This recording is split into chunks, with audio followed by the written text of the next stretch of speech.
Boxing Junkies Podcast, episode number 8. Once again, I am your host, Sherry Abbasi, joined by my co-host, Harris. Harris, how you doing, bro? I'm good, thanks. Wicked. So this weekend just gone, we witnessed Anthony Joshua brutally knocking out Kubrat Pulev, as probably a lot of us predicted, in quite devastating fashion as well. What were your thoughts on the fight and how it all played out? I thought it was really interesting seeing the way Joshua was fighting. And I was just really interested to see, obviously, before how he would fight. You know, we were all talking about that mesh of styles with the boxer and the aggressive and all that. And it really reminded me of like a bit like Klitschko kind of vibes. It was giving me straight ahead, you know, the way he was like looking really tall and obviously he looked tall at this time because you know, in the Ruiz fight he was moving a lot, right? So this fight, when he was standing his ground and had a really good job, it was strange thinking like, that's Anthony Joshua, you're watching box this way, you know. But yeah, I thought it was a really, really good performance, like better than I expected. And you know, he got the finish like we wanted. And I think overall he looked really good, you know, like a lot of positives.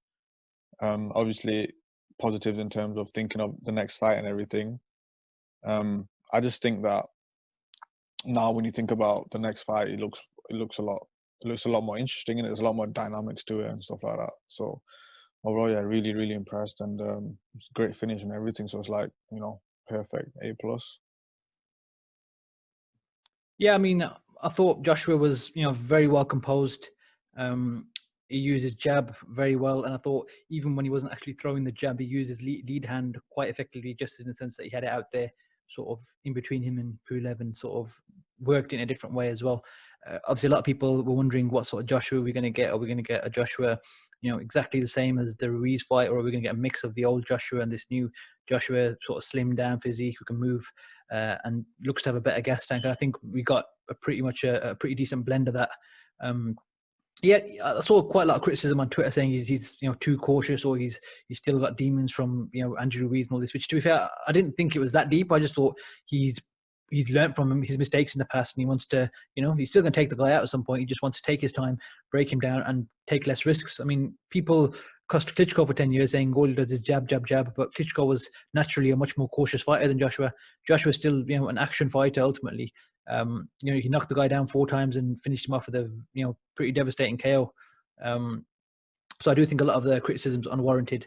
I understand what made Joshua exciting was the fact that he just went out there and blitzed people. But obviously, as you step up, as you take losses, and as you've got bigger fights on the horizon, you've got to sort of box the game plans. You've got to work through fights differently. Pulev, obviously, decent boxer. He's never, you know, set the world alight, as he got knocked out against Klitschko in his only real big fight 6 years ago, and he's only got older since, hasn't he? So he did all right. I've got to give him credit for, you know, showing the toughness that he showed. But realistically, he should have probably been stopped in round 3. He turned his back and ran to the corner.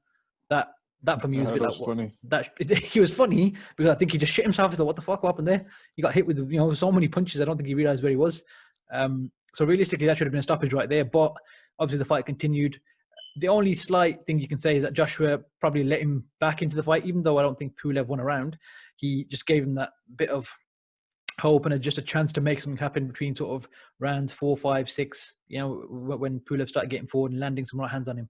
None of them really rocked Joshua, but whenever Joshua gets hit, you just wonder now what's going to happen, because he has a certain sense of vulnerability about him ever since that Ruiz fight, and even before that, to be fair. But he always comes through, so fair play to him. I think, like you said, good, solid performance. He showed, you know, another side to his game again, that he can blend it all. And I think what definitely helps is he's a lot more trimmed down. If you look at his body, he's a unit naturally. He's still a big guy, but he's lost quite a lot of, you know, extra bulk and the extra muscle that he had. That as good as it looked, that wasn't going to do him any good in the long run as a boxer. So I think the way he looks now, the sort of weight he's coming in at, that suits him if he's going for a blend of, you know, the all action Joshua, and then the you know, the Joshua can move about a bit and go long if needed. So I think it was a good performance. I don't see any major issues. A lot of people online, again, going back to Twitter, I saw a lot of people sort of saying, oh, straight away, oh, Fury smashes Joshua, which again, this is all, we don't know what's going to happen. I think it's a bit unfair, because just the last 2 fights Joshua's had, they're not the way he's going to fight Fury is it really? Let's be honest. Completely different ballgame. Yeah. You know, in terms of the criticism, what's strange too is I think the criticism is like so when he fought Parker and he was like quite on his, he was aggressive boxing, but he was very reluctant to open up. It was very like jab heavy fighting it. So, you know, if he hadn't been knocked out by Andy Ruiz, then no one would have said that about that fight. They would have just said, oh, he just boxed, it was a bit boring. But because he boxed now, like this fight, they're kind of thinking, you know, in terms of the Ruiz fight, and they kind of, there's people and storylines. It's like people want to read into every single thing so much. You know what I'm saying? It's like, obviously he's going to be cautious. Do you know what I mean? But he was cautious after the Klitschko fight. Like, I just think sometimes people just read into that a bit too much and act like he's scared. No, he's just, like you said, with the time you knocked him down and everything, it was clear to see that Pulev wasn't ready. He wasn't ready to get knocked out unless he got hit clean, about 3-4 punches clean, and he was smothering punches really well. He knows how to make it awkward and stuff, right? So he saw he wasn't ready to go. He went back to his boxing. He let it flow, and he was looking for that uppercut. Like, he was like jabbing. He was seeing that the way he. So let's just talk about the first shot that he dropped him with, because no one's really talking about. That's a heavyweight doing a pull counter. That was amazing. Did you see that? That was so sharp. Money May would have sat there and been proud of that. That was amazing. Yeah, that was brilliant. That was brilliant. I mean, no one ever talks about Anthony Joshua. No one ever mentioned. No one even talks about that shot. If that was Tyson Fury, bloody hell. Do you know what I mean? They would have been slowed down about 54 times by now. But at the end of the day, I think Pulev wasn't ready to go. He took his time, and that wasn't the way he landed that uppercut. You know, if that didn't happen, let's say he just labored to a punch position, then the criticism is definitely fair. But he knocked him out, and he did it in style. You know, like, the only criticism you could say was like, on the inside, you know, Pulev at a certain point was, I think after the 4th round, Pulev was like going for broke, and Joshua could sense that. So he just let him punch himself out, kept smothering his shots, ducking under. There was a lot of rabbit punches and clinching going on, right? And I mean, Pulev was throwing the rabbit punches. And I think on the inside, you could kind of maybe you could say that, oh, he looked a bit scared to open up there, whatever, right? Okay, that's all right. Okay, point, because I agree. But let's be honest, like, he looked great. His jab was amazing, you know, his jab to the body, his balance, his defense was really good. Head movement was really good. You know, he barely got hit. Even when he was getting hit, he was pulling back from it in that direction. He was doing everything perfect. So, I mean, this, if anyone criticizes this too much, it's like, with saying the Fury smashes him, you know, we know boxing, right? We've been following most of Tyson Fury and Anthony Joshua's career. There was none of these Fury's fans about, where were all these Fury fans? Where'd they come from? Like, I don't get it. There was none of these lot about. I'll tell you where they've come from. They've come from him getting up in round 12. That won a lot of people over. And then the comeback, that's where it's come from. And obviously the fact that we've got 2 world heavyweight champions now, it's an extra bit of sauce in it. People want to dislike Anthony Joshua and go against him. So some are siding Tyson Fury for that reason as well. And some are just genuine, you know, Tyson Fury fans have always been there, but a lot of them are anti-Joshua as well. That's the thing, innit? Because he's a big name. He's the guy that built up, you know, from the ground up with Matchroom, one of them ones, you know, the golden boy. Yeah, you like the star boy and golden boy. You want to see him get smashed by a guy who did it perceived to do it the hard way. Yeah, it's like a street It's that underdog story in it. That Tyson Fury ultimately is the guy that shouldn't really have made it to this level in the sense that he didn't have the money and the profile, but you know, he's got there in the end, and Joshua was kind of, you know. Even in terms of their boxing, I mean, Tyson Fury wasn't that highly rated a couple of years ago. Let's be honest. Like, it wasn't like he was this slickster. I mean, the Klitschko fight was, I mean, he barely landed a clean shot. You know what I mean? Like, seriously, like, he won, but he barely landed a proper combination, and his combination was sloppy as hell. Like, I'm just being real, right? So the Wilder fight, the second Wilder fight is and the first one, but mostly the second one is basically what's giving people this confidence. And I understand that, but I also think that Wilder's crap. Like, I don't think Wilder's that good at all. So what we really basing this on? And look, if we have to choose right now to put more house on it, it's Fury. I'm gonna pick Fury 100%. I think people can obviously say that he's more durable. He looks like he can take more. He looks like he has no stamina problems and he doesn't gas. Like, that's, if people are making that type of point, then I agree. But when people are just trying to say that it's a proper one-sided fight, that's ridiculous. How is this a one-sided fight? You know what I mean? That's a joke. Anthony Joshua got hurt in an exchange of punches after he dropped a guy. Anthony Joshua didn't just get sparked in that Ruiz fight when he was like winning and like boxing around. No, he got hit in exchange. It was clearly, I'm not saying Ruiz didn't do well. Ruiz knew what he was doing, But it was more Joshua's mistake, in my opinion, than Ruiz figuring something great out, because Ruiz had no other option there. Joshua had a lot of other options. Joshua had to step into his space, exactly. Yeah. He chose the wrong option, the wrong time, and this time he didn't. He knew from his mistake, right? And, you know, even if you made that mistake if you made the same mistake this time against Pulev, saying he just traded, he wouldn't have got caught, because Pulev doesn't have a million miles an hour random hooks coming from the side. Like, enhanced speed, you gotta. It's not just Joshua making a mistake. It is a mistake, but Ruiz speed, everything, inside fighting. You know, he was drilled. That was his perfect punch. It was a perfect moment. Aside from that, Anthony Joshua, like, looking at his career, I've followed both careers. I think Anthony Joshua looked way more impressive.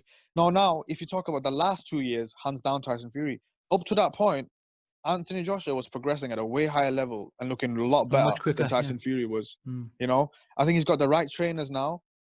From what I've listened to, it sounds like he's, back in the day, I always used to see Joshua post like old school heavyweights fights online and stuff, and I always thought, like, Tyson Fury seems like a guy who knows how to be dirty on the inside, to put his shoulder here, to put his hand there, to do these tricks that old school fighters used to do. I didn't think Anthony Joshua looked like it. I still don't really. He has gained a lot of it. But then when you look at who's training him, right? Rob McCracken. Now we're just talking style, okay? Every time you see Rob McCracken do pads with AJ, it's okay, so they do 1-2s, but most of the time, it's a lot of inside hooks. And I've never really understood why they're always working on the inside so much. Like when you watch, it's always like a 1-2, left hook on the back, really close-up shots. No, which he is really good at.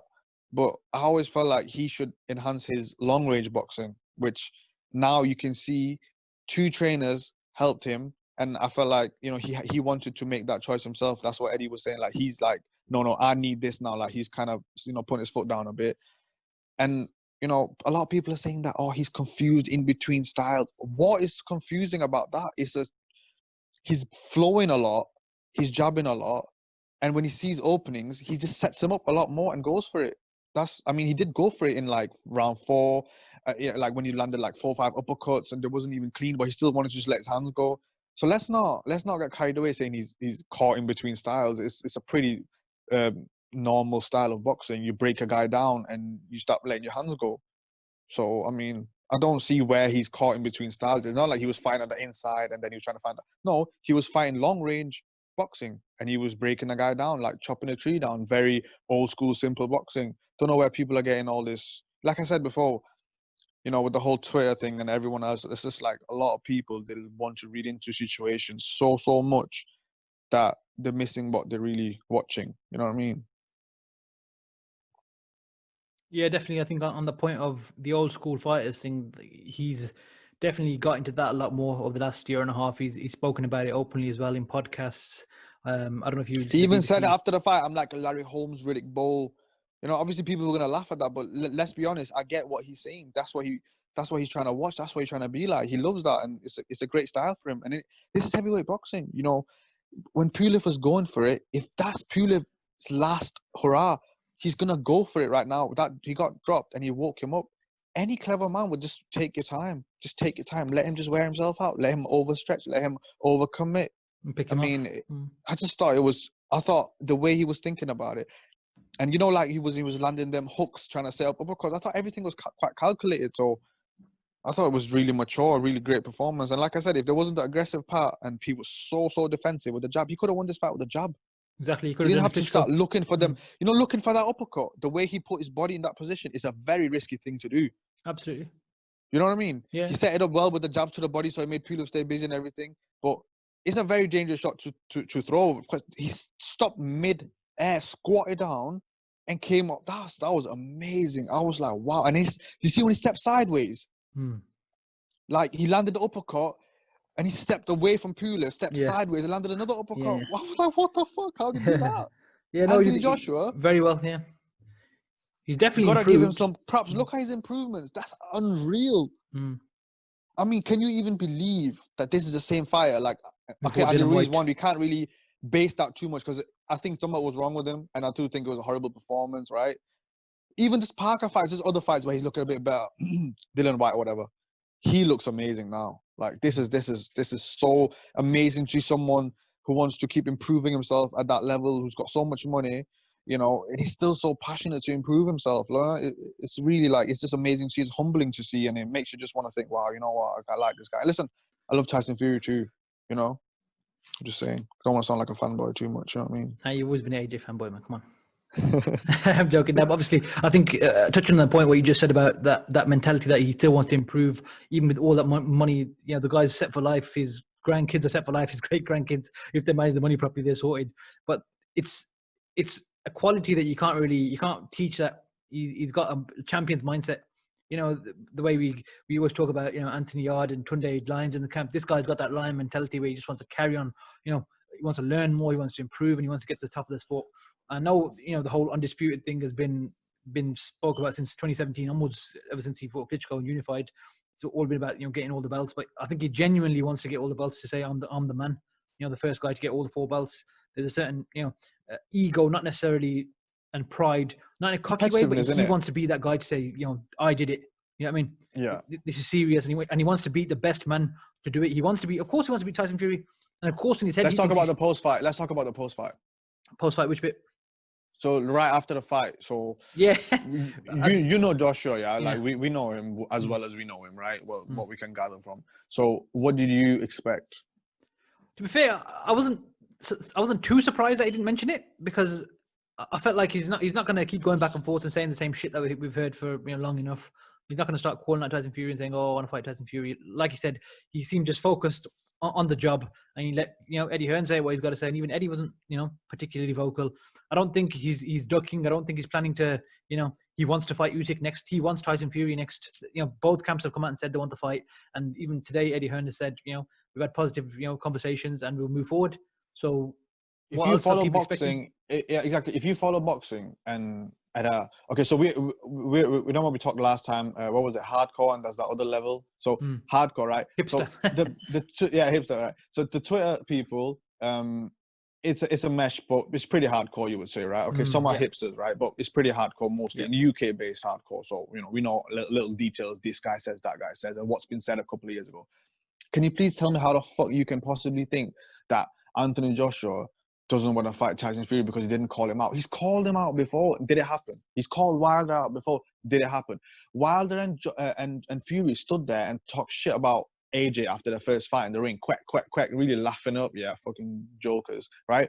So Tyson Fury's called him out. He's called Deontay Wilder out. Deontay Wilder's called him out. How many fights of these have actually happened? Only Wilder and Fury has happened. And, you know, that happened because Deontay Wilder picked Tyson Fury. That's facts. You know what I mean? It's no doubt there. That was a cherry pick. I thought it was a cherry pick gone wrong. There's no doubt there. So why do people want Anthony Joshua to call out Tyson Fury? Like, it's for a storyline build up in it. Anthony Joshua, yeah, but the people who say this, yeah. So before this fight, we were all quite sure. Most people, we didn't have the thought that people have right now, where they think that it's not going to happen. Before this fight, like, everyone was like, if he beats him, yeah, it's going to happen, right? Yeah. Because of one little post-fight bullshit, everyone's thinking, oh, he's not going to fight him. Listen, and then people a lot online are saying, oh, it's boxing. You know, boxing is dead if this fight doesn't happen next. Listen, these are the typical UFC fans, right, who tune into boxing to tweet some shit about boxing. Boxing is dead. You've never, ever, ever heard a fan of boxing who's not a UFC fan.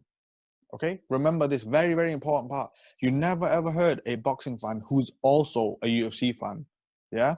They are always going to say boxing is dead. But you've never heard a boxing fan who's not a UFC fan, who doesn't like watch UFC. Maybe one fight, but doesn't watch UFC, right? Like, they will never, ever say boxing is dead. It's always the same type of people who say this shit. It's always these type of people. It's because, like, look at the fights we've had this year. We've had Wilder Fury this year. This is a pandemic year. Let's talk after that, right? Teofimo Lopez and Lomachenko too, right? Like, Charlotte, we have had so many good fights, right? So people who come with this rhetoric, I mean, it's just old, it's boring, right?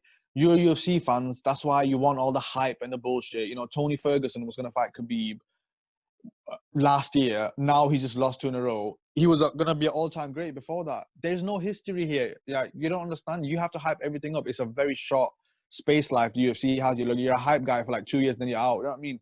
Like, boxing, the careers go after 12, 13, 14 years. You know, like people say, oh, in UFC they can get chances, in boxing they can't after they lose. When? Where's this bullshit even come from? Again, it's just UFC fans spouting bullshit. In boxing, everyone gets a chance after they lost. Sam Eggington and fucking Ashley Theophane were headlining Channel 5. Yep. In a pandemic, when there's no money. This is pure bullshit. It's just these UFC fans. They're just trying to talk shit. I'm telling you. This is the thing. Boxing will never die. Never. You tell me now, like you just said, let's just look at something as simple as this. Errol Spence versus Danny Garcia last weekend, yeah? There's obviously we don't know the figures, but the tweets are saying it's 200K pay-per-views, which equates to about $19 million.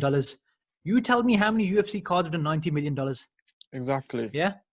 Cool, your McGregors and your Khabibs have earned a couple of million in the cage, but the average UFC fighter earns a couple of $100,000. Yeah. And as our boy Danny Jacobs said, I'm touching M's. What did he say? I'm touching M's. I'm touching M's. Yeah. My man was touching M's, and who's he fighting? Fucking Luis Arias. Who the fuck's Luis Arias? Yeah. You know what I mean? Yeah. So the money will always be there in boxing. It'll always be the bigger sport. Doesn't matter how many casual fans tweet on Twitter or how many hardcore UFC fans tweet on Twitter. Yeah. Boxing is the number one combat sport. Always will be. Nothing will change that. We don't talk about UFC, do we? We don't be like, oh, nope. UFC's dying. Like, listen, no one gives a shit, man. Because we don't give a fuck. We don't care. We don't give a shit. We're not in competition. Like, boxing's been around. Look, listen, we have Muhammad Ali, Mike Tyson, George Foreman, Sugar Ray Leonard. You just look at these iconic figures. I'm just mentioning. UFC got one. Exactly. There's a lot of history here. It's just different, right? And it's been around so much longer. And Tyson Fury, Anthony Joshua. Yeah. It's gonna happen next. Why would it not? Why would it not? Absolutely. You know what I mean? Like, and the whole reason for Anthony Joshua's lack of, lack of this enthusiasm in his post-fight. For the hype. It's the hype he's not enthused about, right? Deontay Wilder played Anthony Joshua and these lot about for ages, and it's clear to see since then, and since Andy Ruiz, since he's seen the way people's reacted to him, he's taken a different approach, which I'm happy with. I like this approach. All they kept saying after was, let's talk more action. And then you get these people today who has like famous ass podcasts, famous ass, whatever. Oh, it's not going to happen next because the boxing just won't allow it. What are you talking about? Like, where did that come from? Do you know what I mean? Why would they not want to fight? He's 31. He's not 24. I get if he was right after the Ruiz fight or he was a young prospect, this is the twilight of his career. He needs to do it now. It's clear to see the path is right there. There's no doubt both fighters wanted. They already agreed to split. You know what I mean? Anthony Joshua he's not really sure if Tyson Fury wants it because he's no Tyson Fury's unpredictable. It's not fair that he's thinking that way, right? It's not fair, to be honest, because Tyson Fury, we all thought this way about Tyson Fury. These people don't know, because there wasn't around boxing then. We all used to think this about Tyson Fury when he went out, the Klitschko rematch, even with the Hay fights. There's just a lot of, you don't know where he's going with his career. He was inactive. There was so much question marks about him, which Anthony Joshua has seen the whole thing because he's been in boxing since we was in boxing. Like, when we were watching boxing, he's kind of been around, right? So these people don't know the Tyson Fury storyline, the life story. They really don't. Do you know what I mean? So, I mean, of course it's going to happen next. I 100% believe that both fighters want it next. And, people can say whatever they want, but it's going to happen next, in my opinion.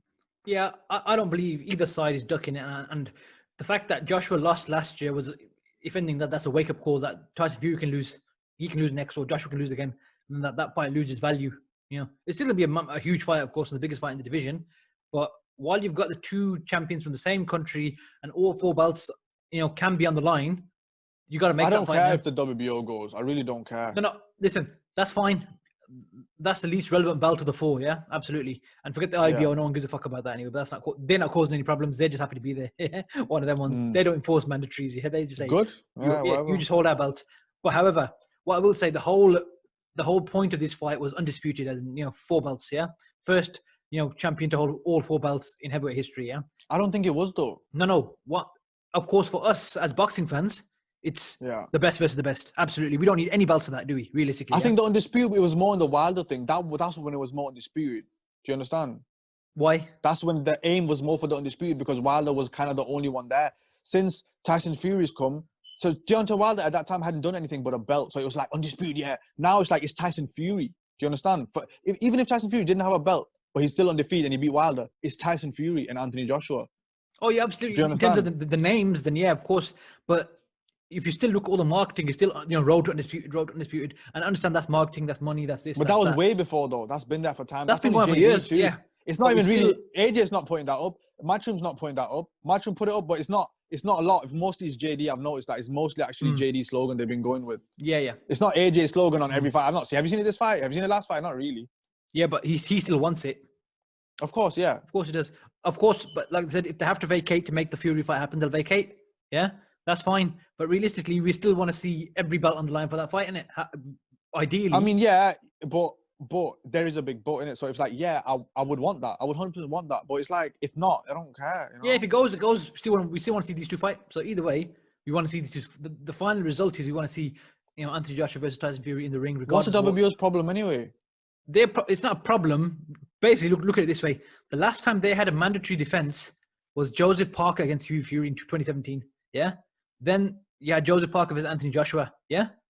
In 2018, then Anthony Joshua had to defend his WBA mandatory against Povetkin, then voluntary against Ruiz, and then the WBO said as is next, but they gave him 2 exceptions for Ruiz too, and then the IBF mandatory. So they've waited nearly 3 years, over 3 years even.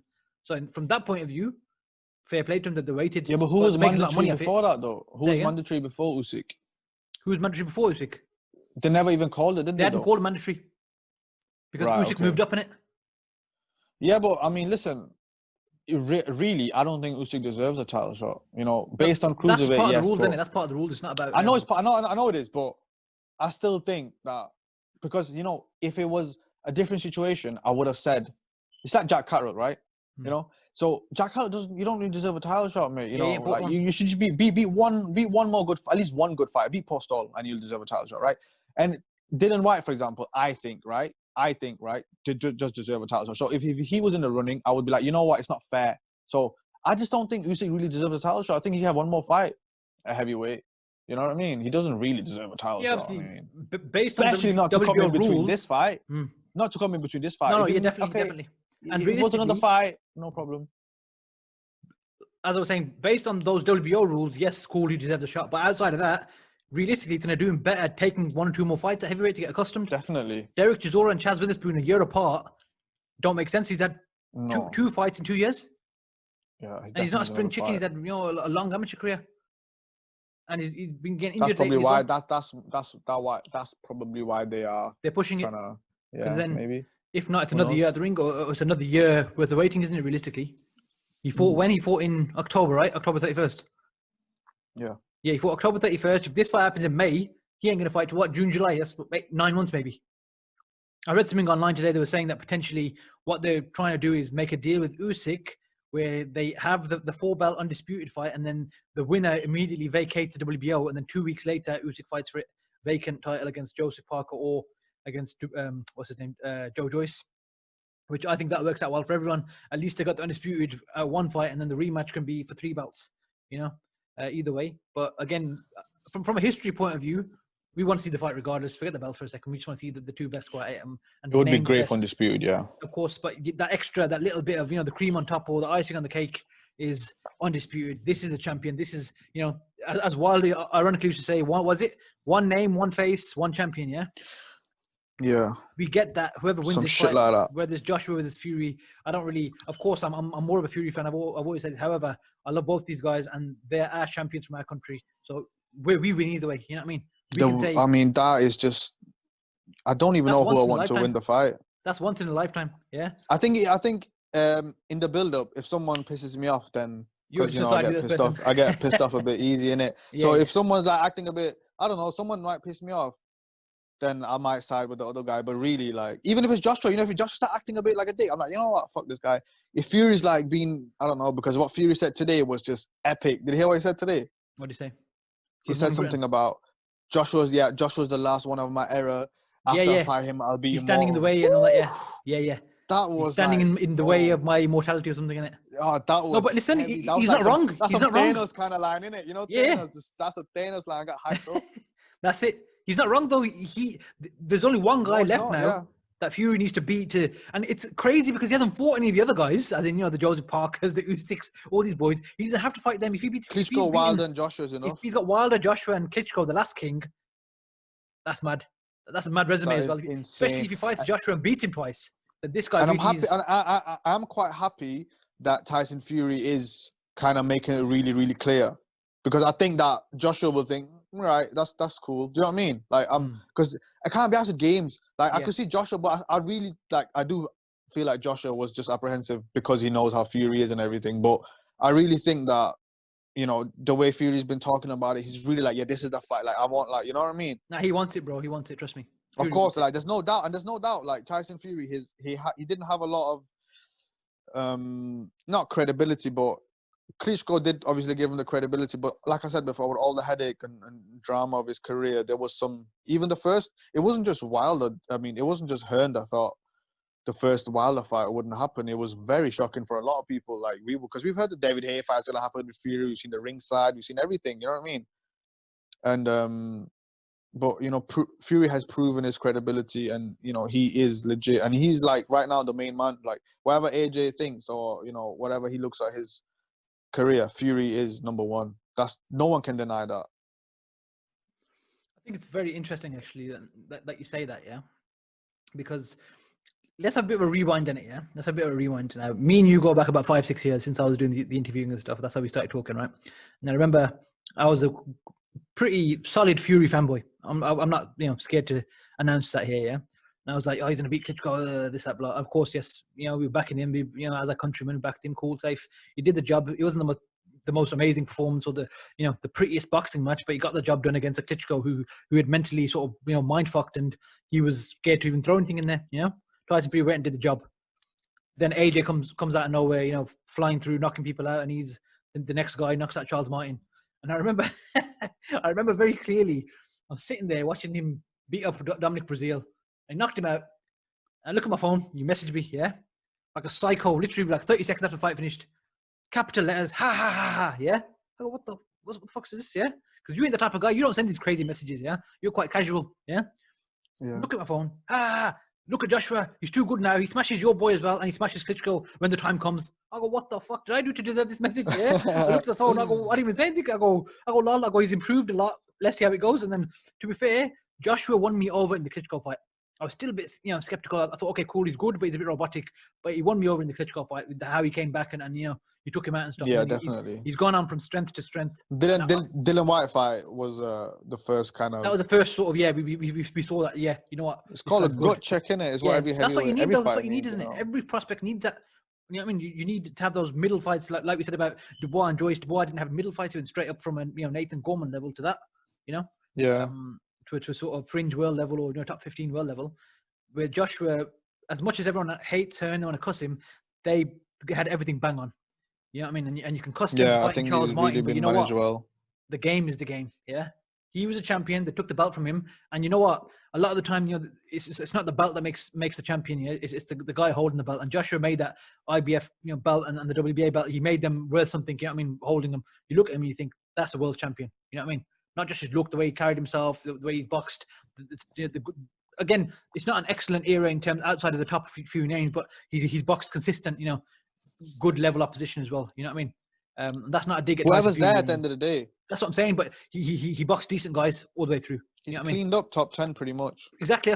But that's where the argument comes in about, you know, well, who's the better guy, blah blah. But of course, with these two, it's going to be about the head-to-head. That's all that counts in it. Whoever wins their head-to-heads or their two head-to-heads or the one, however many times they fight, that guy is the king of this era. And they both got an argument. Wilder, by the time these two fight, Wilder will pretty much be irrelevant anyway. Well, you know what? This fucking cunt can come and mess everything up really soon. That's what's pissing me off, man. Because that's what Joshua said too. He was like, well, I don't know, is he fighting Wilder next? Is he fighting in December? You know, I heard that too. He was like, what is Fury doing? Like, I don't know what Fury doing. Like, you know, that's true too. You know, that is like, look at his point of view. No, it's not as cut and dry like it would be the way we see it. You know, these are more like they're in the fucking business, innit? It's different for them. Like, they look at it a bit different. So they're like, why is that falling through? Why is this not happening? What's going on with this contract situation here? That's weird. Like, that's a lot. Are we stopping our career for this? Like, Josh is probably thinking, like, this for sure. Like, is he 100%? Because Wilder was saying he was legit, like, but he was, like, taking the piss. Why is it so difficult? Like, you know, because Josh was saying, too, like, we made the fight with Parker. We made the fight with Klitschko. All these people, no problems. But Wilder, for some reason, you know, why is it so difficult? And if this fight gets made really easy, then... You know what, man? We just seen in it who the Dossa really was, the Dossa himself. Yeah, listen, we know that Deontay Wilder's been ill-advised. You know what I mean? That's pretty obvious, especially at this point. I think. So Look, who are you favoring? in a Joshua Fury fight. Yeah, I think realistically, I'm not. right Again, now. I don't need to, talk shit here. I've always been consistent. I always think Fury beats him. However, I have to preface by saying this. I think this is going to be Tyson Fury's toughest fight. No way in hell is Anthony Joshua going to let Tyson Fury have an easy night. Yeah, people who think that are fucking idiots. Yeah, when the best fight the best, one or two things happens. Yeah, either one style is going to completely nullify the other and just dominate. Yeah, or it's going to be a very, very close fight. And I think the latter. I don't see how Joshua can be easy for Fury.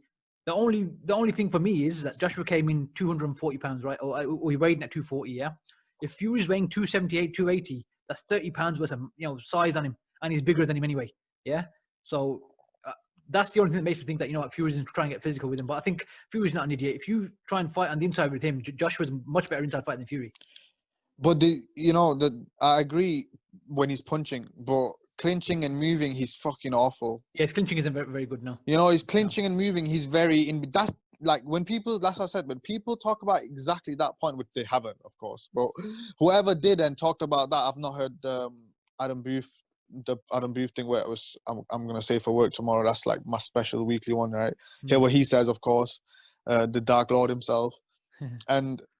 He maybe he will mention that, right? But I definitely know that he's noticed it straight away because he's coach's head, right? And you know who Adam Booth is. So he did look like the way when Pulev was punching him on the inside, he was clinching, but so he wasn't clinching bad in terms of his hand positioning was pretty decent, right?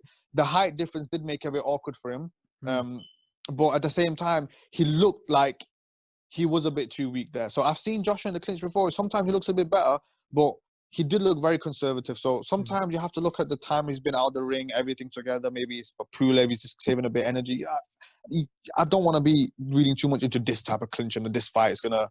But technically, even I know Fury's gonna be watching that thinking because that's what he's basing off, right? Like his last fight, obviously, and he definitely would be like, yo, like the guy's just too easy to just push around in that moment, and I'll lean on him right there. And he already looks like he's a bit tired after this. I'll make him go. And it's a shame that we've seen Joshua have a gas tank, his level of gas tank. You know what I mean? So I think that in particular into like but the inside fight and punching wise, I still think Fury's better. I think Joshua's like more explosive, but I think inside Fury's punching. Like Do you think Fury's better? It's hard to say. It's like it depends on it because when Fury's like in certain moments, even in the Wilder fight. He did really good shit on the inside. The way he was throwing his body shots and keeping his left hand on his head. So mid-range or inside, I think because the thing is he'll lean first. He won't just Joshua. It's easy for Joshua if he just start trading. That's what Joshua wants. But Fury won't. He'll lean on him for a bit. He'll do this. So in that type of inside fight, he's better. Oh yeah, or smothering him. Yeah. Smothering, but after smothers, he'll start doing stuff to his head and banging him and body shots. And in that way, in a messy inside thing, in a pretty inside thing, certain times Tyson Fury can be really slick too. But mostly, I think AJ would look combination-wise, like explosive and maybe a bit slicker. Not slicker, like, I don't know. He'll just look better inside in a way, right? But I can see that being just to his downfall too, when Fury, because he's such a lump, you know what I mean? You know what? One thing I pointed out in my head that I wanted to say. So the really interesting thing is we don't know the height difference between these two. So the way we are thinking of the fight, I know the numbers. Forget the numbers. I know Fury's a bit taller, right? But we don't know what they're actually going to look like facing each other. Do you know what I mean? Like Wilder and Fury in the second fight, Fury looked way bigger.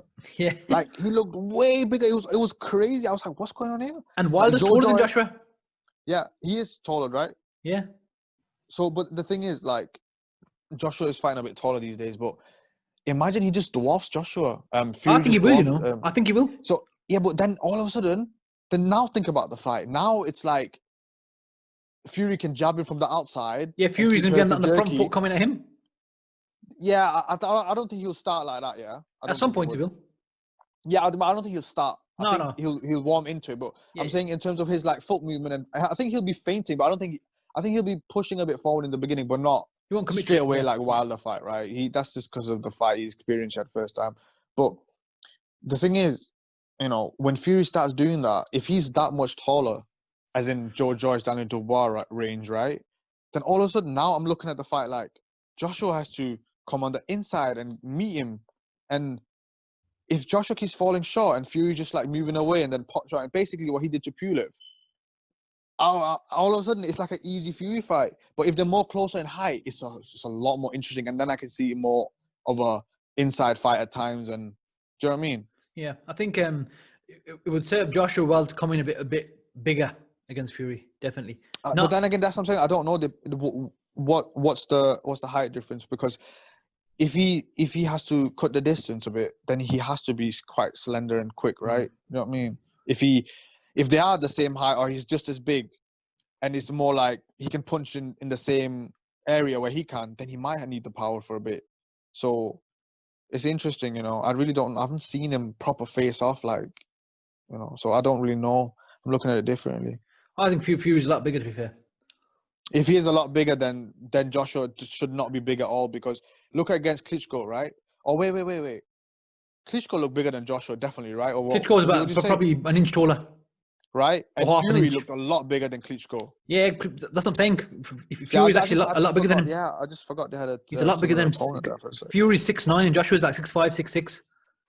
I think definitely Joshua's 6'6". Yeah, he's a lot bigger, but he's still bigger than him, trust me. He's a lot bigger than him. So, but then, you know what the issue in that fight was? I think a lot of times Joshua was too heavy in that fight. He had to cut the distance, come with that double jab a few times, and it got awkward for him. He got hit a lot, right? So I think the slender Joshua will do better in that fight, you know? But then, okay, if a slender Joshua goes up against a big lump Fury, yeah? A big Fury the way he was against Wilder. Depends how Fury fights, obviously, yeah. Of course. But do you not think that his resistance will be less as well? For who, Joshua? Punch resistance, Joshua. I mean, we've not seen any signs of it. He was the heaviest against Reese and his punch resistance wasn't too good. So, do you know what I mean? That's hard to say. I don't think that's going to affect the heavyweight, because he's always been around. It's not like he's dropping 20, 30 Yeah, he's always been around 40, 50. 50 is his heaviest, right? So now he's like, what, 30? He was 254, wasn't he, against So what was he now, 40? 240. Hold stone letter. Yeah, he's lost weight at the right places and he's conditioned his body the right way.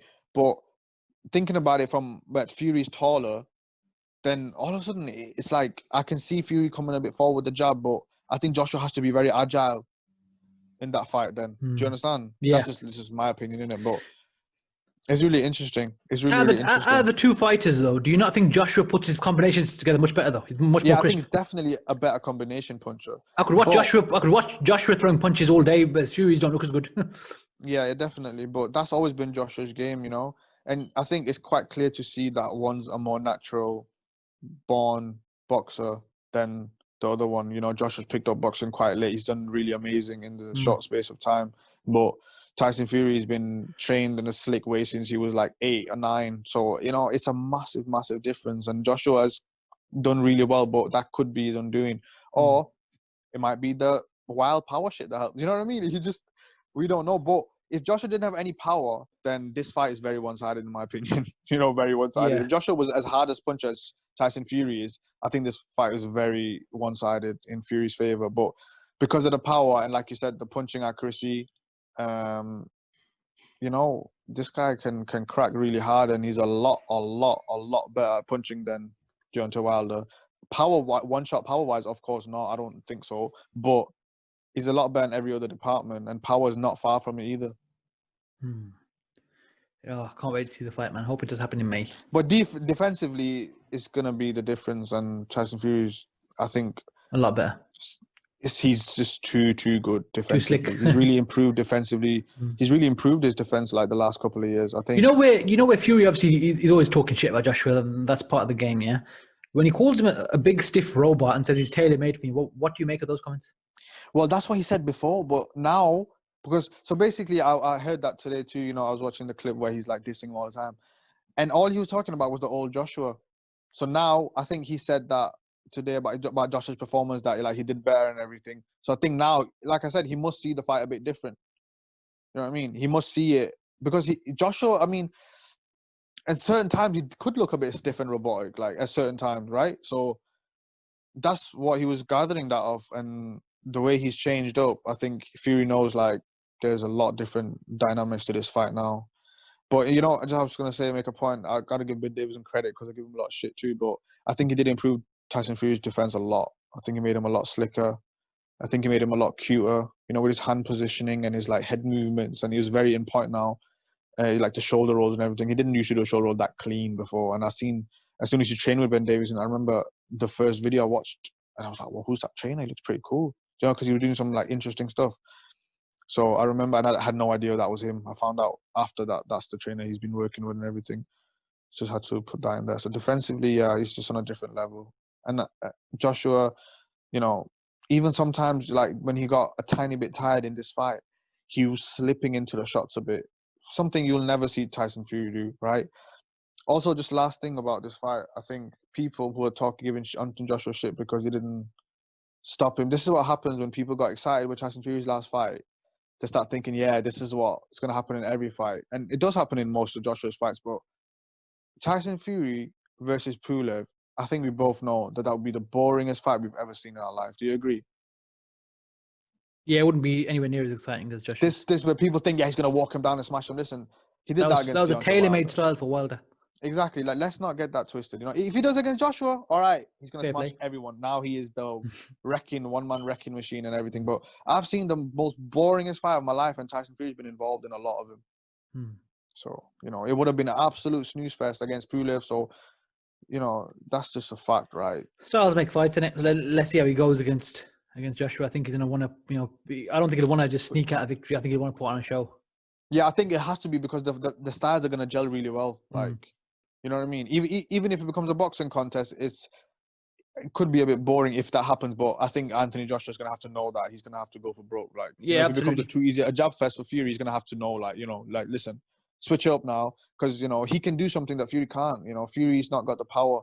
He might have enough power equal with Joshua's vulnerability and gas tank. That's what makes it interesting, right? Because of the Wilder thing. That could be. I do think Tyson Fury can hit hard enough to hurt Joshua. I do think that, like, if it's really clean shot.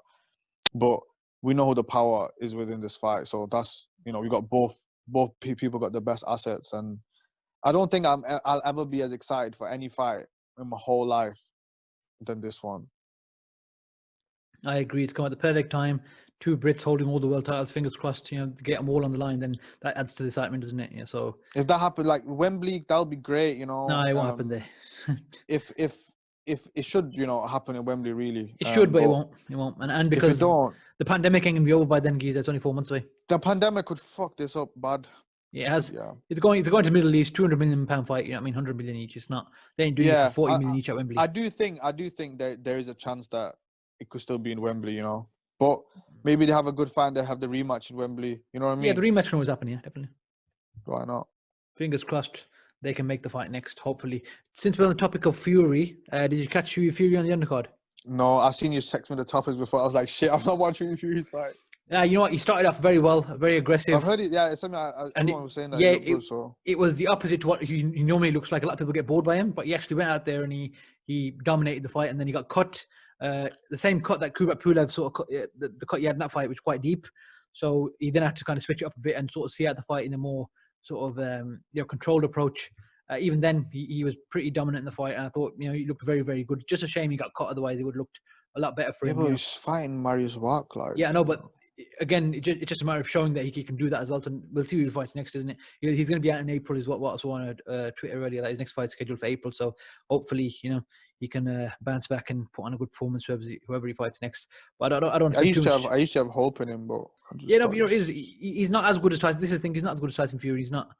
He's not anything special, but I think he'll be a good He's really young, though, isn't it? He's young lad, only 26, man. He's younger than. I just thought he could have won the Joseph Parker fight. That's no, what but pissed me the off thing about is, him. he did win that, didn't he? You know, I know, and I do think that he should have got it. But I was really rooting for him too. Honestly, you know, if we looked at that fight neutrally, I do think there's a really close fight. But I mean, it was there for the taking. That fight he could have won. Listen, like I said, it is a bit harsh, and like we sat here just fucking saying, oh yeah, but come on, man, Huey, saw it out. Huey was 22 at the time. He's mad in it. Yeah, but Parker's small, man. Parker's like a cruiserweight, and Huey could have easily just be amateur style. I'm not asking him to do anything he can't do in it. That's what, you know, when fans get unfair, it's like when they ask, oh, he should have done this, you know, whatever. When we know that what a fight is capable of, You know, I think that fight was right there for him, and Yeah. maybe it was the best thing that happened to him not to become champion. You know, but it was really close, and I do think I was legit thought he won, so I can't really talk shit now. But, Yeah, fair play. Here's what it is. He's gonna have to bounce back. I'm sure he'll get another world title shot somewhere down the line. You know what I mean? as long as he gets he just needs to sort the spots out, man. Seriously, bro. I just think you know what I mean. It's like you know you're on live TV, you got a lot of money. You know, just get it Go see sorted, someone. please, Get it because sorted. I gotta watch that. You know. Wow. Well, speaking of immaculate skin, we've got Mr. Saul Canelo Alvarez, the pound for pound king, returning this weekend against Callum Smith for the WBA and now vacant WBC Super Middleweight Championships, as well as the Ring magazine title as well. So the fight just got a little bit bigger because it's a unification, but obviously we kind of knew that was going to happen. They're going to throw it in somewhere. I didn't know. Did you? I had a feeling that was going to happen. I thought it was the right thing to do, but I mean, that's linking that to sanctioning bodies is a bit, you know. Linking what to sanctioning body? Sorry. The right thing to do. Oh, yeah, no, of course. Listen, the WBC, all they're going to do is he's going to win it, and then he's going to become franchise at super middleweight, so he doesn't have to fight Yildirim. That would be great. But that's when the franchise makes sense. Yeah. Even though I don't think there should be two, but with that, I'm like, you know what? It's not too bad. Anyway, yeah, so it's now a unification fight for the WBC. And to be fair, I feel a bit, I'll be honest with you, I feel a bit sorry for Callum Smith because he was supposed to fight for that back in like 2015, 2016 against Andre Durrell. And then was it not Anthony? It was Anthony. Sorry, Anthony Durrell, pardon me. Anthony Durrell, wasn't it? Then Anthony Durrell ended up fighting was David Benavidez, didn't he? Well, you know what? This belt's been around, you know. And then he got vacated when he got caught doing cocaine or something.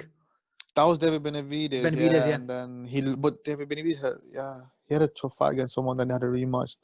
That Gabriel, so then Ronald Anthony Durrell had the belt, right? And then that's when he was gonna get it, right? And he got it from. I don't remember, but yeah, Anthony Durrell had the belt. Anthony Durrell had the belt. He lost it to Badou Jack. The Badou Jack moved up in it to light heavy in 2017. Oh, right. So then it was vacant, and then Benavidez and Anthony fought for it, right? No, Benavidez and Abney Yildirim fought for it. They haven't fought. Sorry, not Benavidez. What's his name? Anthony Durrell. Anthony Durrell and Yildirim. Yeah, and something happened there, innit? That's why Yildirim is got a case. Yeah, but listen, but Yildirim, it was a technical decision. I think there was a cut or something. So no one. Yeah, something weird happened. Yeah. Yeah. So he got the victory, but he didn't actually, you know. Then he lobbied Benavidez to get a shot again, right? Yeah. Then he fought Benavidez again. It's a bit of a. Who fought Benavidez? Anthony Durrell fought Benavidez, right? Yeah. Right. Benavidez fought Ronald Gavril in 2017. Mm-hmm.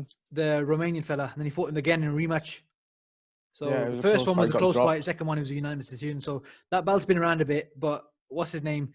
Callum Smith was meant to fight for it years ago, you know what I mean? And he got messed around quite a bit. He was mandatory, and then he entered the World Boxing Super Series, and that's where he went on to win, obviously, the WBA version of the world title. So, I mean, look, the thing is, we're getting a massive fight to close out the year. It's a big fight. No one can call Canelo, you know, a ducker or anything like this. He's gone to fight a guy who's 6'3", you know, big. You know why a lot of people are saying that? It's because, let's just be honest, yeah, listen, Floyd Mayweather, it would be quite surprising, besides the Canelo one, because, but then you can say Canelo's young, which is kind of true, right? Besides that, he didn't really face someone undefeated.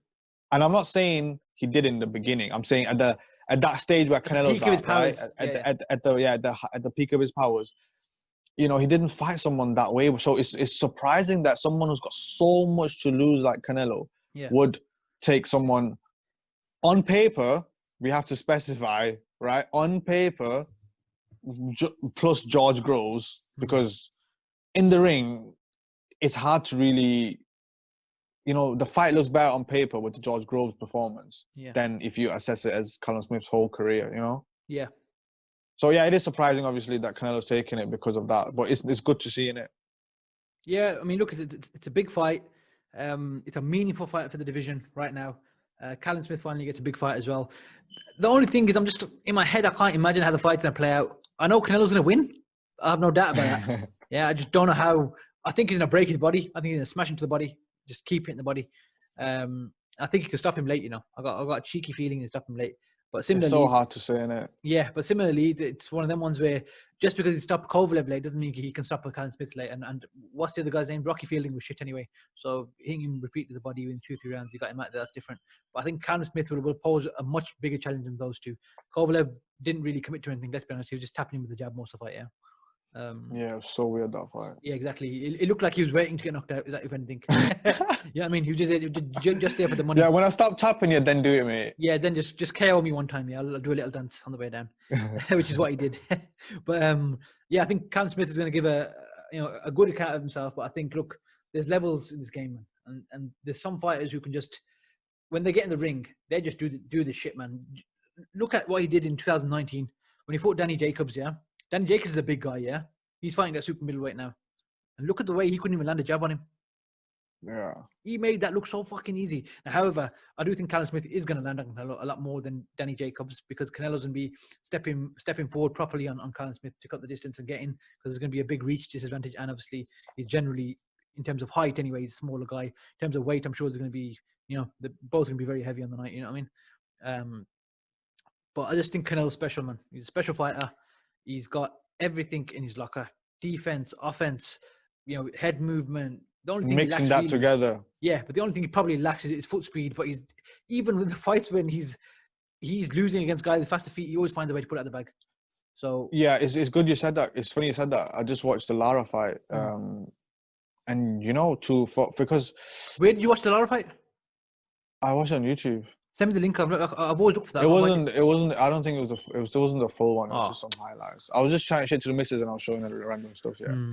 So basically, it's quite surprising, because you don't think of Canelo as someone who's got high output mixed with high movement and everything. But in that fight, he went after him, broke his body as well. Crazy. Yeah. And I was very few of the people who thought that he won. I legit thought he won, and just watching it again, he picked up the pace like mad, like even with his feet is quite impressive. But I agree. Obviously, the foot speed. He gets a lot of hate, man, Canelo, naturally, because he's the man. Yeah. In that fight, and let's be honest, yeah, Lara ran a lot, and the scorecards do mess him up. Like the male thing. I know it's not his fault. Yeah. The Klembuer roll situation. I mean, listen, if you really dig into the research behind it, with the hair and everything, with a lot of it that was the conclusion was, in his favor, so I kind of let him off of that one. Plus, if someone takes something and you see them fight differently, then you might have a case, yeah. Like, then all of a sudden, he was fighting the same way. Exactly. Like, we never really seen any change, have we? I mean, I can say the same thing about Tyson Fury's Nandro alone. So where do you want to go at it? Like, but what do we believe? And at the end of the day, we want to believe that these fighters are real men, and that they believe that they don't need anything. Canelo and Tyson Fury are two very cocky cunts, and I don't think they're gonna look at a steroid and think, "Fuck that! Why are you trying to give me that? I'm me. God made me." They're very like that. Yeah. They believe in their own ability in it, definitely. But with the foot thing, I think he's kind of made up for cutting the distance now with his head and upper body movement, innit? Like, because he kind of knows he's not got the best feet. So if this fight was a couple of years ago, I think Callum Smith had a better chance. Yeah. But he's just too complete now. He's too complete. Yeah, he's evolved so much. Like even the Lara fight, I watched it, I just think, wow, Canelo would do this so different now. I could just see what Canelo would do now. Even when you watched him analyze his fight against Trout and how he was mentioning the way he would be different, it was mostly about being patient and feinting. That was his best. That was most of the takeaway he was kind of saying. And now when you're watching him, when you find this style, it's basically so patient, and his feints just, I have a hard time seeing it be a knockout. I really do. I just think that it's going to be. I think it's going to be. It's just hard to say how good is Callum Smith. It's a lot of question marks if you're thinking about what Callum Smith needs to do, and I'm thinking that way. But then again, Callum Smith might not be able to do that. I reckon, have we really seen him do that? I reckon this fight will answer the question of how good Callum Smith is. I think he's going to rise to the occasion. He's going to give a very good account of himself, but I think Canelo's going to be just that much better. If he rises to the occasion, then I don't think... And he is like fully healthy and fit and good at the weight, and he's on it, and he's stepping back, and he's making Canelo... I don't think that it was going to be a knockout then. Then if Callum Smith was on it, but I think Canelo's speed, I can see Canelo just blinding him upstairs, touching him downstairs, and just being too fast for him. On the trigger, just bam, bam, really quick. And Callum Smith's going to start being confused on whether to time him coming in or to start going towards him. And then I can see Canelo just, obviously with the body shots, but hopefully if Callum Smith is on it, you know, he's going to give Canelo something to think about quite early. Absolutely. Yeah, that's what he has to do. It's a must. How much power has Callum Smith got? You know, it's like it's so many questions, but I just see Canelo winning on points. I think, you know, Canelo does this really interesting thing where like he leans over his front foot and throws that jab like a spear away, you know, and he does it over head movement, which he does all the time. So you don't know when he's going to do it or not. I think that could be like interesting because if he starts getting that off and Smith starts, because Smith has such a high guard and he steps back a lot, right? That's like Canelo's going to be like, oh, you know, he's going to rub his hands, lick his lip. That's food. You know what I mean? Yeah. If he stays really reactive and stays like with his lead hand out and stays like kind of like Joshua did yesterday, but in some type of way with the lead hand positioning I'm talking about, then obviously he's going to keep Canelo a lot more busy in it. And if he stays in a good strong stance, but he doesn't, you know, he defends like going back in lines with putting his hands up. And I can see Canelo just having an easy way to start landing combinations. And he might not, because Callum Smith is, well, like I said, every time I'm going to think about Callum Smith, I don't know who to think about because there's so many different Callum Smiths. But the best I've seen, he looks pretty good at reading a fight, good at landing punches and a decent defense and everything. A decent awareness, I would say. Defense, pretty, you know, standard UK high guard. But the thing is, he gets into that mode too quick, I think, and from what I've seen, right? And I think that's just going to be too easy for Canelo to just start landing punches, and once that happens, like I said, he might not land like clean hooks all the time, but obviously maybe we start setting him up. Canelo, that's what I'm talking about.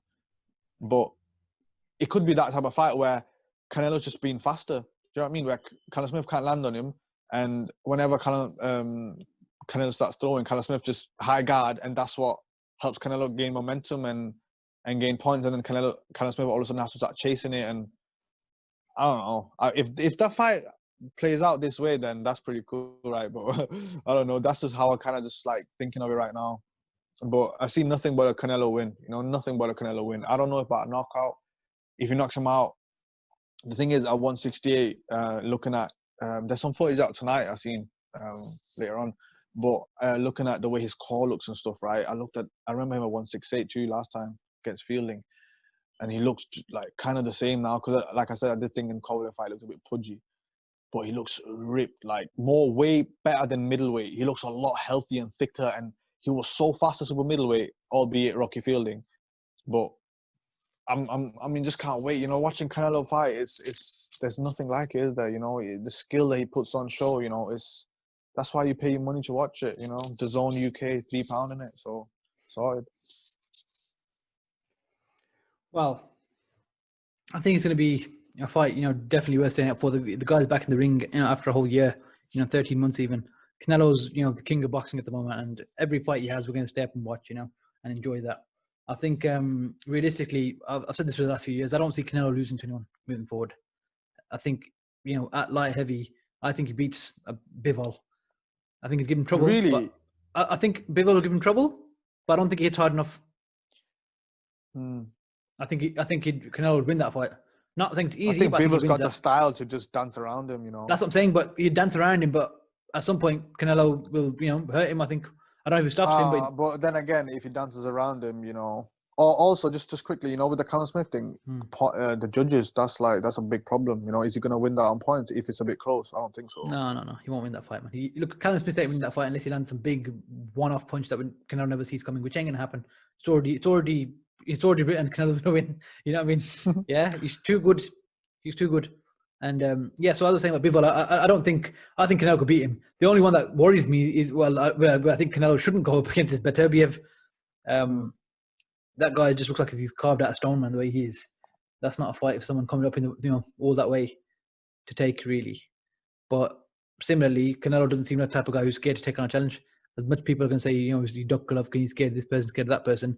Trust me, if he's in his physical prime and he wants to go for greatness, I would not be surprised to see him fight Beterbiev.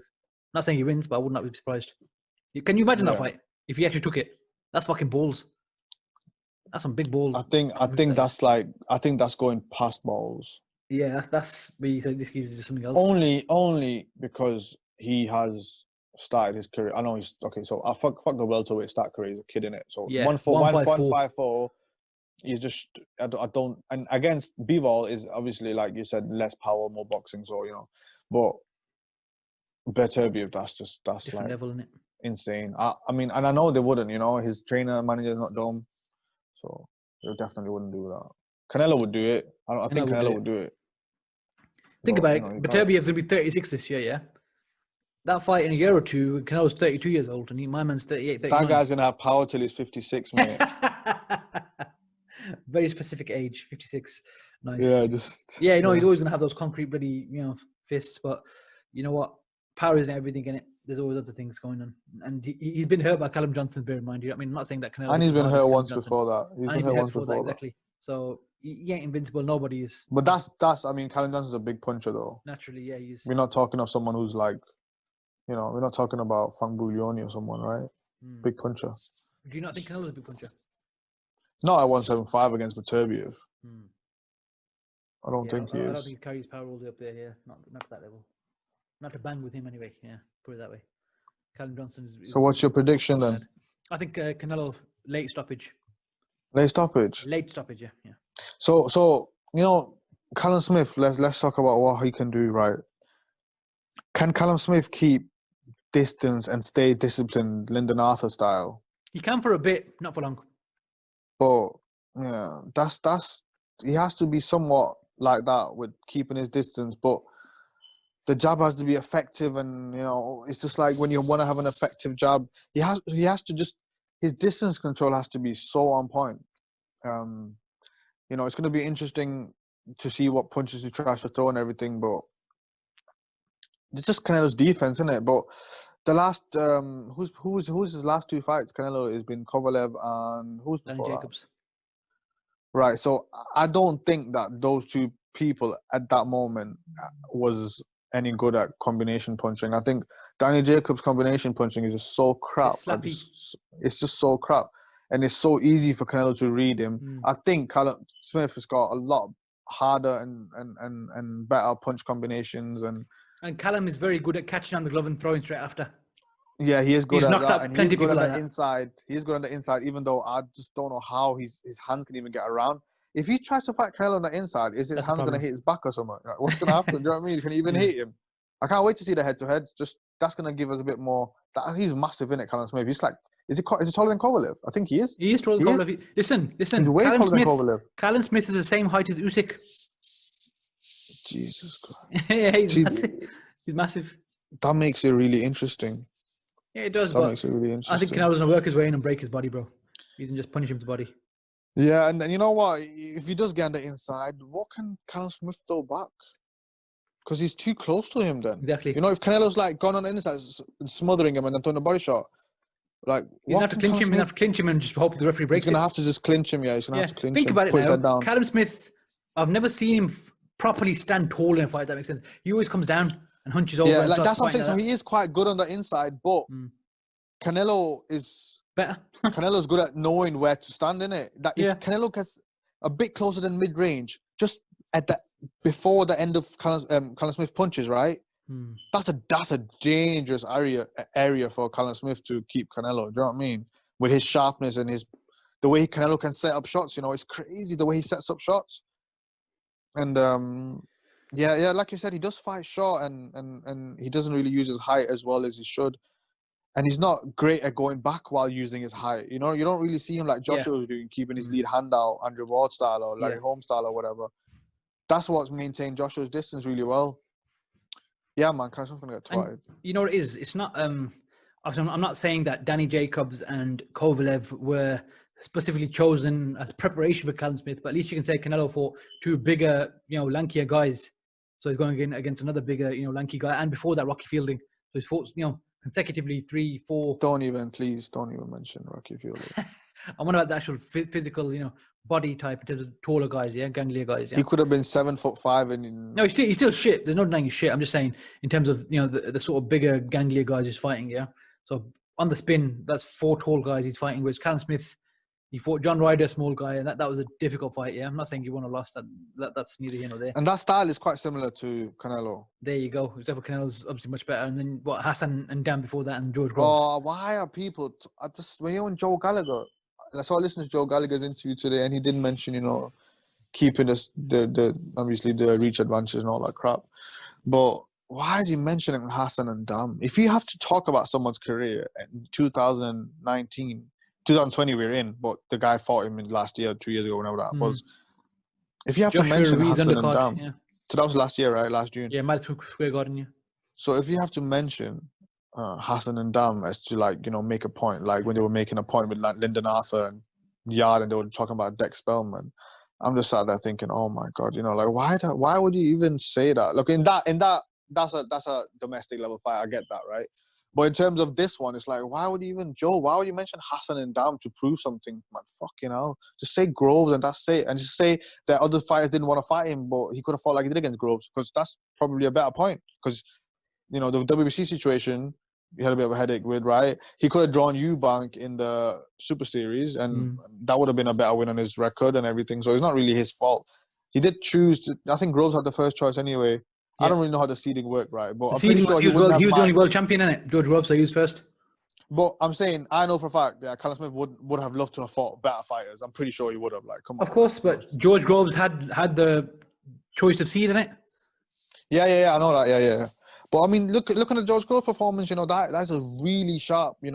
His combination punching in that fight was really sharp, and his distance and if you keep one on base off that fight, then it does get really interesting. And that was it's nice to see a fight where you're not like 100. Like, I'm sure Canelo's kind of going to win, but it's not as 100%. There's a lot of questions there about how good Callum Smith is and the distance and then the size advantage and everything. There is a lot of questions, which is great because last two Canelo fights, you kind of knew who was going to win, really, right? Yeah, foregone conclusions, and really, yeah.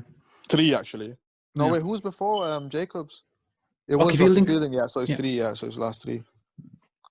Yeah, so we'll have to see. But yeah, I don't see Cam Smith winning unless he knocks him out with some mad punch. But yeah, I think Canelo's got it in the bag, bro. To be honest, I think it's fairly conclusive. I'm not seeing it as the way you are. I think he's gonna beat him bad. I just think it's too. Yeah, I think it might be too fast. Just like bam, bam, that type of speed. And it's the quality of his punches as well. The way he turns his hands, man. Yeah, 100%. Yeah. If it was just speed, then obviously it's no hope. But punch placement, punch selection, everything. And against someone tall, how he's so good at deceiving you with certain stuff to come over the top, and yeah. He's going to use that for his advantage. But it's going to be interesting to see, because he might have to cut the distance every time he does that. Against Jacobs, he could kind of stand there and then he could kind of set it up, right? Against Fielding didn't really have any distance over him. He had, but he didn't use it, so he could still do it from a certain distance. If Canelo wants to come up with a lead left against Golovkin and these type of punches that he's really good at throwing, single shot ones where he sets him up, that's going to be a bit difficult if Smith can stay tall and long and away. So he has to keep cutting in and then punching. Do you understand? So, but then he'll probably just set his punches up while attacking more, which is, it's just interesting. There's so much that can happen. It's really, really interesting, So many questions.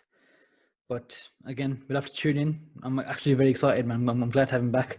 Of course, the night before we got Triple G as well. We'll quickly touch on that. We don't know a lot about his opponent, but it's good to get. I've never seen him box. Yeah, exactly. Good to get him back in the ring, and then we'll see what happens to him next. So this is a bit interesting, because why would Eddie put this fight on the day before? Because they can't go on the same card. I'm aware of that, but why would you not do it a week after? So I'm saying now it's a good thing and everything. Obviously, it's good for us, but I'm saying for next summer. For next fight. That's what I'm thinking. What is the plan? There's some type of strategy going on? Yeah, it's probably for 168.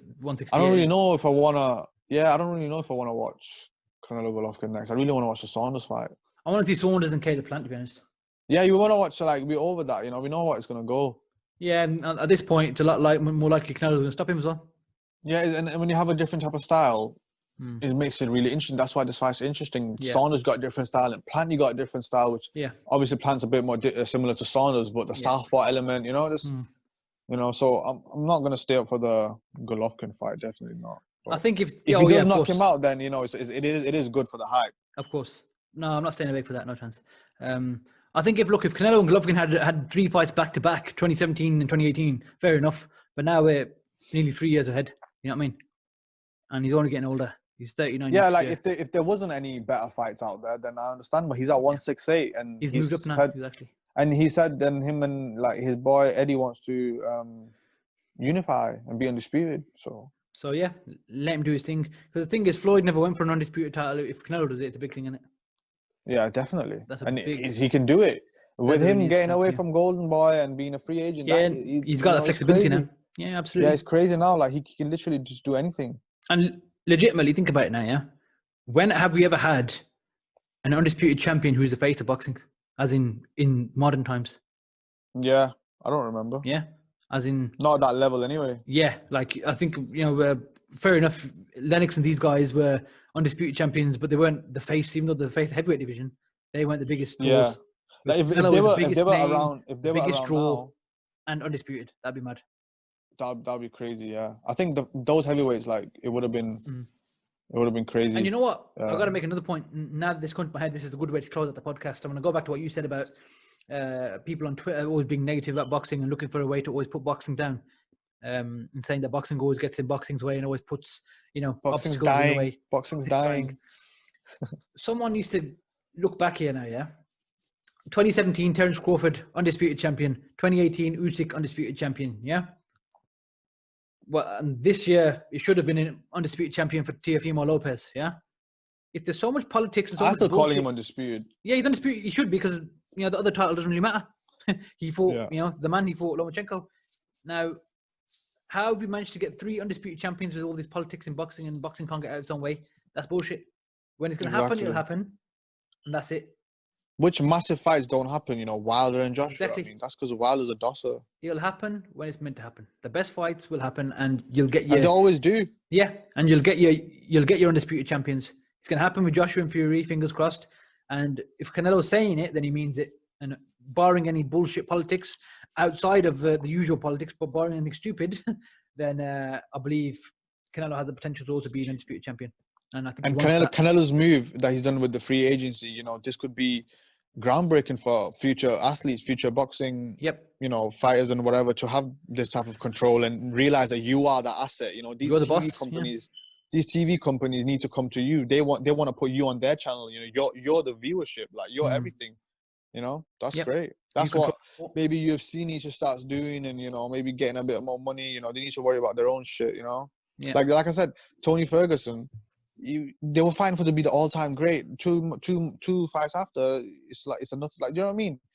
There's no history. You can become an all-time great on a 6-fight win streak. That's it. It's done. Yeah. All-time great. I've seen 2 all-time greats come while I'm watching UFC. It's crazy. I've not watched one in boxing yet, because the career's gonna last a lot longer, and there's like 5-6 years left of all. And you can't call someone an all-time great in that moment. You have context, and you gotta look back on it. Because we have more respect. You have to earn your stripes here. You have to earn your stripes, really, Yeah. I don't watch UFC like that, so I can't really comment. I don't really, but I'm just sick of these. All I'll say to you is this. Man. All I've heard is, in the last few years, I've heard, even though I know he's not Conor McGregor just because he's a big name, people say, one of the greats, yeah. Not really. He's not defended his title once, even though I don't know if that matters in UFC or not that much. I've been told it's not a big deal. Number 2, Khabib, which again can't be the case. I doubt it. Imagine that. Stipe Miocic, yeah? Yeah. Who are these guys? How can they be GOATs? How? Yeah. George St. Pierre, fair enough. He's around for ages, you know what I mean? And he... Yeah, like, even with like people who have a long career, understandable. If you just come and go in the space of 4 years, how are you an all-time great? What's the other guy's name? Anderson Silva, even though he's been around for too long and he's probably done a Roy Jones and made himself look worse towards the back end, people consider him the GOAT, even though, again, I don't... Yeah, because of longevity and, it's just, you prove yourself, right? It's like, you can't just come and go and then be a legend. Yeah, man, all this GOAT talk in UFC is bullshit, man. We don't give any fighters the GOAT talk, yeah? Floyd Mayweather retired, now people call him a GOAT. No one called him a GOAT when he was alive besides his fans, and we knew he was defensively a GOAT, but overall, he's a GOAT now. Yeah. Do you know what I mean? Absolutely. And we're in the era of another GOAT in Canelo, Definitely. Hands down. We've been saying this for years, though. We've been saying this for years, like, he's that good. And he's had 56 fights. Is that not crazy? That's mad, isn't it, for a guy who's this young, age of 30. He's got another 5-6 years in him, and then he's gone. So I suggest everyone tune in and enjoy it while you can. So we'll wrap that up for this week, and we will let's try and get one in this Sunday then straight after fight then, innit? Yeah. No worries. So what we'll do is we'll leave that there. Anyone who has any questions, as always, you can email us at the Boxing Junkies Podcast at gmail.com, or feel free to leave any comments on the YouTube video on the comment section. Apart from that, thank you for tuning in.